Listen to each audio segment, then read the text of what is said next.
Belinda and HarperAudio Australia present this unabridged recording of At the Foot of the Cherry Tree, written by Alli Parker and read by Takaya Honda and Kaori Maeda-Judge.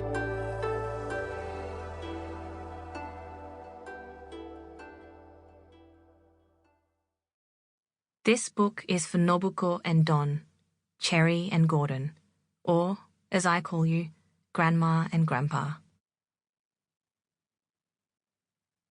Prologue, August 1945. Death was in her hair. Screams echoed in her ears. Every blink brought a flash of fire and wrath, and death was in her hair. Dust and dirt clung to every strand. The once glossy black buried beneath a mask of darkened grey.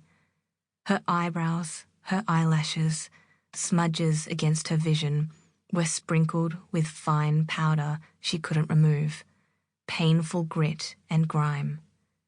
Behind her was a trail of footprints and ash leading back to a living nightmare. Her feet were bare, long since numb, a limping rhythm with every step she took.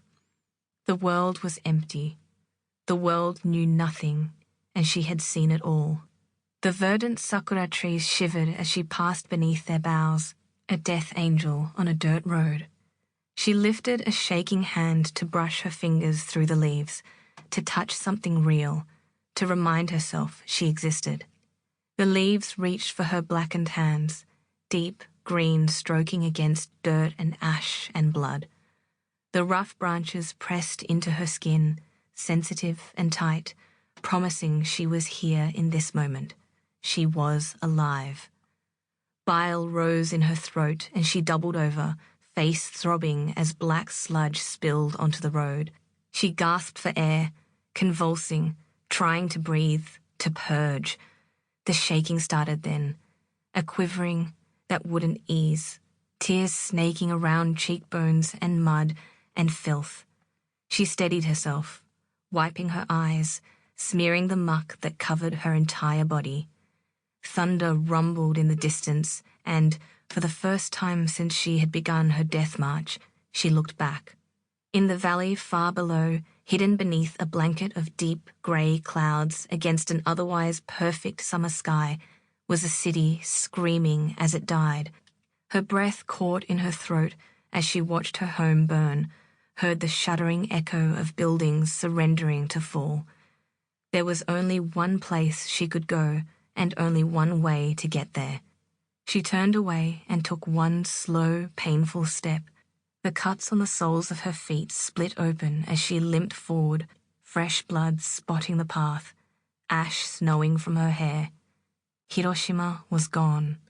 She was not. And so she walked. Chapter 1. Gordon, Melbourne, July 1945. It was war. Gordon Parker was armed, prowling through the undergrowth scanning for his target.